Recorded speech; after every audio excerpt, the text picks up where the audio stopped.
समय का फेर कैसे घूमता है जेट एयरवेज के मालिक नरेश गोयल बहुत अच्छे से समझ गए हैं। पंजाब से अपने साथ ढेरों सपने लेकर दिल्ली आए नरेश गोयल ने 300 रुपए से लेकर करोड़ों के कारोबार तक का सफर तय किया, लेकिन एक फैसले ने उन्हें बर्बाद करके रख दिया।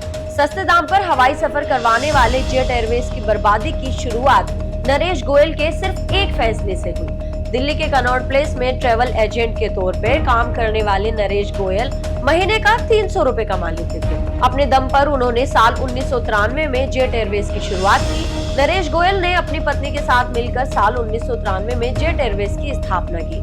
कम कीमत पर हवाई सफर का मौका देने की वजह से कुछ ही सालों में जेट एयरवेज लोगों की पहली पसंद बन गया था। लेकिन इंडिगो से कंपटीशन के चक्कर में नरेश गोयल ने एक ऐसा फैसला लिया जो एयरलाइंस की बर्बादी की वजह बन गया।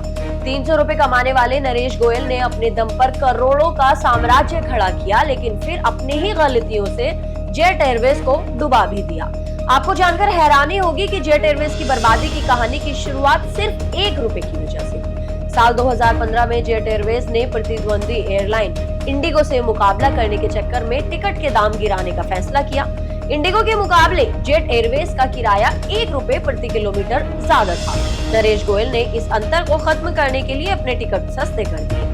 ये फैसला जेट एयरवेज के लिए खतरनाक साबित हुआ। टिकट के दाम घटाने के चक्कर में कंपनी कर्ज के फेर में फंसती चली गई। इंडिगो ने जेट एयरवेज को पछाड़ने के लिए अपने ऑपरेशंस 2.5 गुना तेज कर दिए। उसने लोगों को टिकटों पर छूट का ऑफर देना शुरू कर दिया।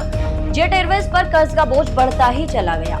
जो थोड़ी बहुत उम्मीद बची थी वो ईंधन के रेट्स ने पूरी कर दी। सितंबर 2017 में ईंधन की कीमतों में तेजी के कारण एविएशन इंडस्ट्री पर बोझ बढ़ने लगा। जेट एयरवेज के लिए ये बोझ और भारी हो गया, क्योंकि वो पहले से ही कर्ज में डूबी हुई थी। नरेश गोयल के अंदर ईगो यानी मैं का घमंड चरम पर पहुंच गया था। उन्होंने ना तो अपने सलाहकारों की सुनी और ना ही अपने अधिकारियों की। उन्होंने जिन लोगों को हायर किया उन पर भी भरोसा नहीं किया।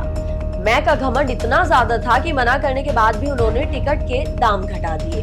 उन्हें इस बात का घमंड हो गया था कि उनके मुंह से निकली हर एक बात सही होती है। उनकी ये आदत जेट एयरवेज को ले डूबी। एयरलाइन पर कर्ज का बोझ बढ़ता ही चला गया। कंपनी के पास अपने कर्मचारियों, पायलट और क्रू मेंबर्स को सैलरी देने तक के पैसे नहीं थे। साल 2019 में कर्ज ना चुका पाने की वजह से अप्रैल 2019 में जेट एयरवेज की सेवाओं को बंद कर दिया गया। कंपनी को फिर से उड़ान भरने के लिए फरवरी 2022 तक का वक्त दिया गया। कंपनी को एयर ऑपरेटर सर्टिफिकेट मिला था, लेकिन कंपनी ने परिचालन शुरू नहीं किया। ईडी ने मनी लॉन्ड्रिंग मामले में जेट एयरवेज के संस्थापक नरेश गोयल की 538 करोड़ की संपत्ति जब्त कर ली है। उन पर 538 करोड़ रुपए के घोटाले का आरोप है। पत्नी और बेटे से जुड़ी संपत्ति को भी जब्त कर लिया गया। ईडी ने बैंक फ्रॉड मामले में नरेश गोयल समेत 5 के खिलाफ सख्त कार्रवाई की है। इसी तरह की और भी वीडियोस के लिए सब्सक्राइब कीजिए इंस्टाफीड, और अगर आप ये वीडियो फेसबुक पर देख रहे हैं तो हमारा पेज फॉलो कीजिए।